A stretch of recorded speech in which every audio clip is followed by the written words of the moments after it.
Welcome to the Surrogates Corner with James Mahan. Greetings, everyone, and welcome to the Surrogates Corner. I am James Mahan, an attorney who passionately advocates for surrogates and egg donors, providing legal support at every stage of the journey. Today, I am thrilled to be joined by Abby Helmuth from SeedTrust, a company trusted by surrogates and intended parents to securely manage the escrow and reimbursement during the surrogacy journeys and egg donation contracts. If you've ever wondered who holds the money in this process, how it really works, and how it's supposed to go, you're in the right place. Abby, thank you very much for joining us today. Thank you so much for having me. So Abby, there's a lot of discussions around just the money stuff when we do these fertility journeys, surrogacy arrangements, egg donation arrangements. Can you just briefly describe what an escrow company is, how that might be different from other avenues of holding money, and then we'll briefly get into what SeedTrust kind of does specifically. Yeah, absolutely. So an escrow account in simple terms is going to be a secure account to hold and manage money for two parties contractually involved. So in this topic, specifically for surrogacy journeys. Okay. And so in terms of surrogacy journeys, how does an escrow company kind of function? Where do you guys come in the process? Does the money just show up? And then can you describe slightly the difference between maybe an escrow company that just disperses funds and maybe a fund management company who kind of manages the funds? Absolutely. So with SeedTrust specifically, we are an escrow fund management company. So what that means is we manage everything strictly against the contract that both the parties agree to at that point. So really what will happen is the intended parents and surrogates will be matched with an agency or independently. And then they will be introduced to escrow, typically, I would say, right at match or right when she's medically cleared. Mm-hmm. And then we recommend getting escrow set up right before legal contracts, just so everybody can get into the portal, they can get their access set up. And then that's when funding requirements get outlined, and that's going to be in their contract. So we specifically will manage everything that's agreed upon between those two parties. Okay, so from your guys' team perspective, then you not only have the accounting people, but you also have the legal people who are checking it against the contract and kind of going off of what the specific contract says, not just like general idea of surrogacy, correct? That's correct. So we don't just have one person managing everything from start to finish, although you would have a dedicated escrow team, but we do have our escrow team, the ones that are managing the contract, making sure everything, complies and that there's supporting documentation. But then we also have that accounting team. They're the ones that are verifying those payments. They work with our banks directly that we partner with, and they're also auditing those accounts. So it's really important that there's not just one person handling that from start to finish. Yeah, and I know that, in my experiences dealing with SeedTrust, one thing I always enjoy on the legal side is that for some escrow companies or other entities that hold funds, they basically just say, we'll just disperse funds when you tell us to. Right. And there is no check against the contract. And so there's a lot of back and forth. There's a lot of, I don't want to pay it. I'm not sure they deserve it.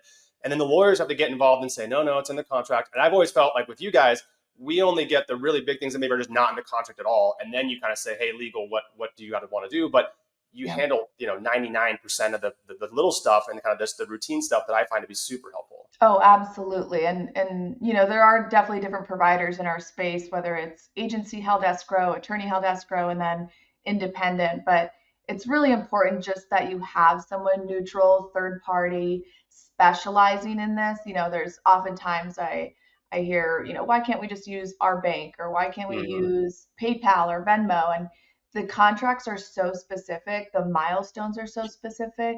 So we often end up saving intended parents hundreds, if not thousands of dollars by that review, but also protecting the surrogates and making sure they're not overpaid or underpaid. So yeah, it's really important to make sure that it's, they're following against that contract. Yeah. And I always liked it from my side, thinking of what, obviously we kind of focus on what the surrogates sort of need or want or what's best for them.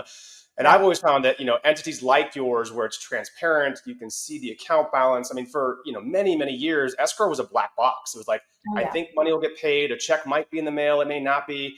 And it was just very difficult and frustrating for the surrogates saying like, am I getting paid? Did I get paid? And trying to go back through and find it. And I found that we don't see those problems when SeedTrust is involved or other entities who kind of function like SeedTrust. But, a lot of my cases with you go very smoothly. And that's always greatly appreciated. Do you guys have a recommendation as to how funding should look? Or I know that contracts vary, agencies require funding schedules at different times. Is there a preference that you have that either you discuss with agencies about full funding up front or, step payments or something like that? Yeah, that's a great question. So, my number one recommendation is always to set up escrow early, so not to wait until legal clearance. Hmm. The reason being, a couple different reasons there. One is sometimes there will be expenses that are due prior to contract for the surrogate, or maybe agency cost. So we set up a discussion with the agencies. We look into all those different factors, and then we'll create a recommendation on funding requirements at that point. And then with that, then once contracts are in place, that is up to the attorneys and the parties during that time of what's funded. Hmm. But definitely recommend full funding, before medications. Right. Usually we're seeing that right at contract execution. Okay. Yeah, that's, I mean, I know that for some entities or for some parents, really getting funds into the escrow account, whether it's international transfers or whatever else, can be difficult. Yeah. And that's usually where I see hiccups, is like funding's bleeding down and we can't get a new deposit in. And that's Yep. why I'm always like preferentially, aiming for full funding, at least by, transfer or whatever else, so we don't kind of deal with that. Right. But so it's nice to hear that's kind of your guys' recommendation as well. Do you see Yep. any other issues or things that you maybe see, cases that come to you from other parties, or I never like to see IPs handling the funds, but sometimes it happens. Yeah. Do you have any, I don't want to say horror stories, but things where you just kind of see like, hey, this is why a third party that's neutral, that's like SeedTrust, is just usually a better option for everybody than the easy one of just using our debit card? Yeah, absolutely. I would say first and foremost, like I mentioned earlier, the contracts are so specific. So if you don't have somebody that understands the milestones, the language of the contracts, that's when there can be misuse of funds. There can be duplicative payments, overpayments. I've heard horror stories in that regard with people that have not used escrow and decided to just pay their surrogate directly, Right. which is obviously something a lot of attorneys probably wouldn't agree to, nor would agencies ever agree to that. A couple other things I would say is if, let's just say there's a misunderstanding of a payment and an intended parent wanted to halt all payments. Hmm.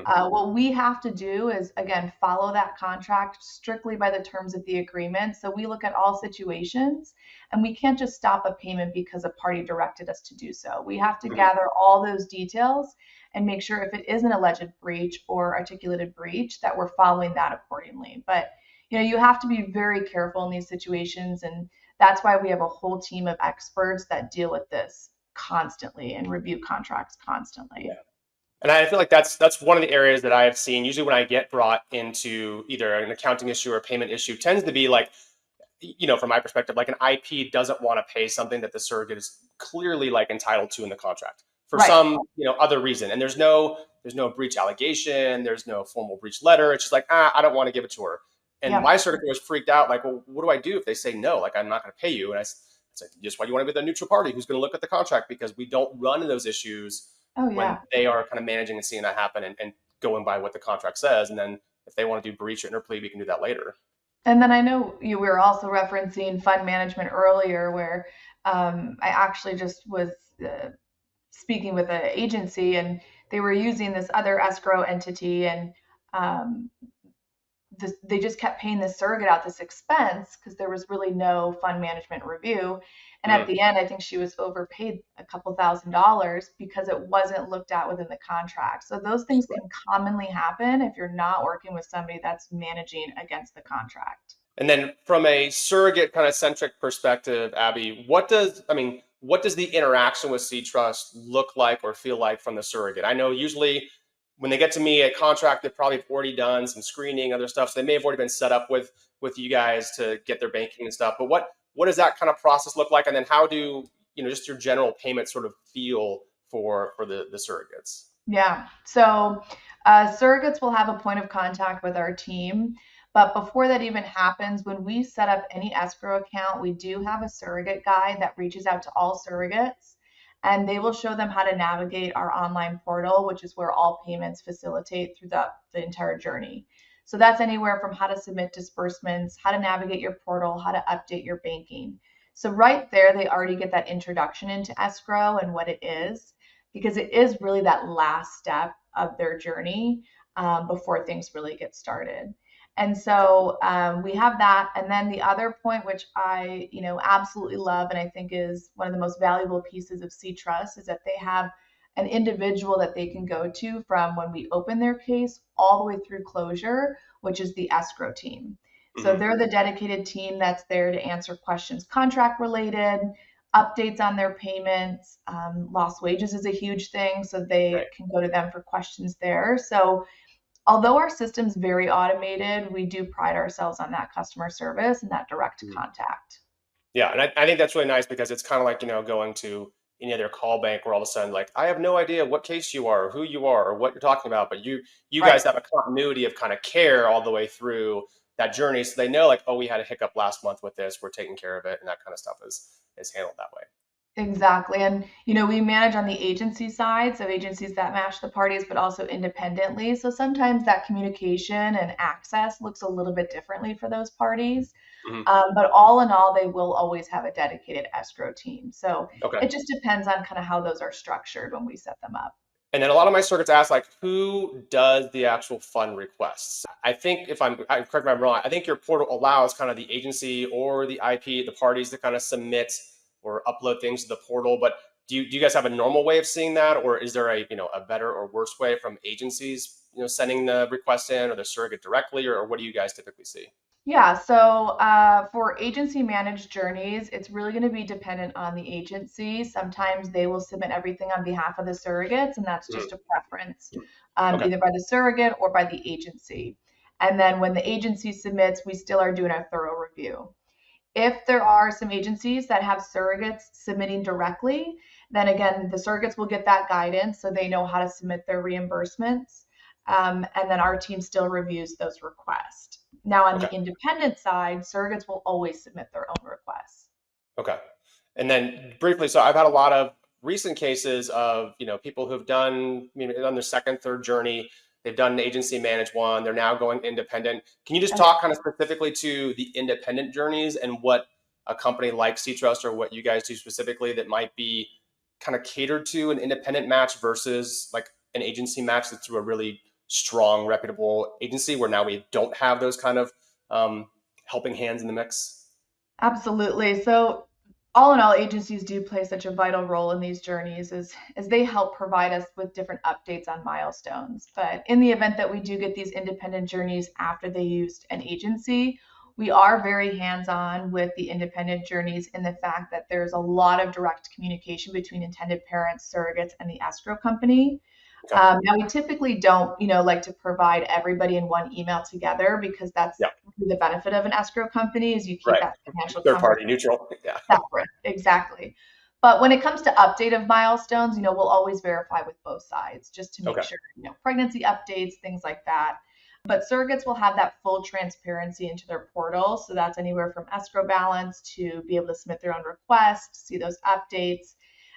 So they'll have, that full transparency into their dashboard when they're independent. Okay. And then one of the other things I sometimes see, usually with international IPs, and it's not a dig against them, it's just kind of the banking system. But if they're not fully funded and the escrow account starts to bleed down, what does SeedTrust do as like that number starts approaching? Because most contracts will have like, the minimum floor we have to have in there, a $10,000 or $15,000 balance. Like, what do we do as we get close to that to hopefully minimize like us dipping below that and then kind of scrambling to get another deposit in? Yeah, so some safeguards that we have in place is we do have minimum balance reminders. So we always look to the contract, we input that number into our system, and then right if it's about to fall below that minimum requirement, they're getting email notices, and then they get notices if it drops below that. So Okay. there's that portion that's the safeguard. We also have our team that's able to reach out to the parties to request additional funding. The other thing there too is, if we see it being a habit, then sometimes we'll talk about escrow best practices with our agency partners, maybe even other industry professionals of how we can maybe increase funding requirements to avoid that from happening. Okay. Yeah, because I feel like that, I always get a little bit frustrated when I find out from a surrogate, like, hey, I haven't gotten 2 months payments because the agency tells me there's not enough funding in the account. I'm like, Yeah. wait, how does that, how am I not hearing about this yet? Or how have you not known about it yet? So it's nice to know there is at least kind of like the overcharge is like, hey, you're going to be bumping over or bumping below your limits. That's great. Yeah. Yeah, go And ahead. I was going to say, just also making sure that the funds that are in escrow are used for those contract related payments. So if you are processing, let's just say agency fees or other expenses, legal fees that aren't in the contract, that there's overfunding to account for that. So it's not dipping into the surrogate. So we're not pulling funds from what's meant to be Exactly. designated for or kind of earmarked for just the surrogacy journey to pay, outside big fees or things that are not maybe in the contract, but not necessarily part of like the estimated, balance requirement for Exactly. the journey. Okay. Yep. And then, Abby, are there other products that SeedTrust has? I know I've heard of different things that, from training to other things that are out there that are kind of geared towards the surrogates about either the escrow process or what to do with money coming in or how to handle that. Like, what other things do you guys provide that are, from the surrogates' point of view, like kind of geared towards them to help them either through their journeys or understand this process? Yeah, so a couple of things there. I know we mentioned checks earlier because that's how payments were issued to surrogates Very many painful, moons yes. ago. We don't recommend checks. So in the event we ever get that request, we definitely highly will recommend direct deposit as that's a quick turnaround. Things are all in, payments are always in real time for surrogates. Mhm.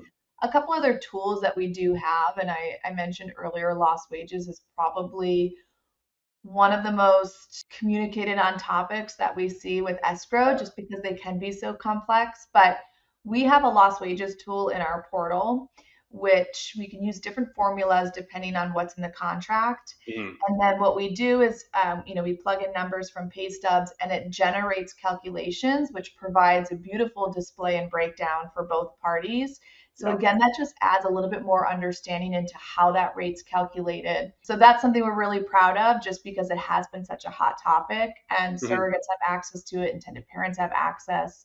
So I would say that's probably another tool. And then just that interaction that we have with surrogates so they get that one-on-one dedication to our team. Yeah, that's great. Is the lost wage calculator, is that something that like do the attorneys have access to that or can anybody sort of like plug in and see, or is it through like your portal and through your login? Because I mean that tends to be, as you probably know, I mean it's incredibly communicated about. It's usually the most discussed dispute about what is being paid, how much is being paid, why, whatever's being paid, especially if it's not a gross Oh wage, yeah. rate. If it's a net, and then we have what is being pulled out, why it's being pulled out. Trying to communicate that as to like, well, this is what tax is pulled out, and this is what your other stuff is your deductions are being yanked out. But I always feel like we sometimes just kind of arrive at a number, and no one really knows like, well, how did we actually get there, and what did we pull Right. out? So that alone would be, I think, super helpful for people to realize this is what you can expect, this is what your pay stubs say, and this is plus or minus a couple cents what your number probably should be. Oh, absolutely. Yeah. So right now, the calculator is available when you get your login to our portal. Okay. So currently, right now, attorneys don't have access to it. However, because we recommend opening escrow early, Mhm. agencies do have that option to utilize it prior to legal contracts. So they can always take that formula that they have in their Yeah. benefit package and provide it to the attorney. So there is that, Oh, that's great. yeah. Hey, so all you agencies out there, make sure you go on to SeedTrust and use their lost wage calculator. All Because right. I always We're find gonna it funny when I get like 7 or 8 pay stubs, like you guys calculate it, and then somehow the other attorney and I wind up with different numbers because somebody left in like a loan deduction and someone yanked out a 401k contribution. It's like, oh, how do we oh what yeah. numbers are we looking at? So that Oh that yeah. would be very, very helpful to say this is Yep. what we plugged in and this is what we got, and then we can just add it to the contract and know. Yeah. That is awesome. Abby, is there anything else that you wanted to share just in terms of what you guys do, vision statements, mission statements, what makes SeedTrust kind of a unique escrow company, if anything, related to these journeys as we get ready to wrap up here for the surrogates? Yeah, I think a couple takeaways there is it's completely normal to have questions when it comes to the escrow company, and you should have questions. Have consultations, call the escrow provider, ask questions, make sure they're bonded and insured to protect the funds that they hold, that they specialize in surrogacy. There's not just one person managing expenses. You've got, a lot of oversight into the accounts. So those are some things that I would, always recommend when it comes to escrow is to ask those questions. Transparency and communication are key to a successful journey. So, that's something I would always route any party to go into is to, have those consultations. Yeah, no, and I totally agree. And I'm always a big fan of independent, escrow companies.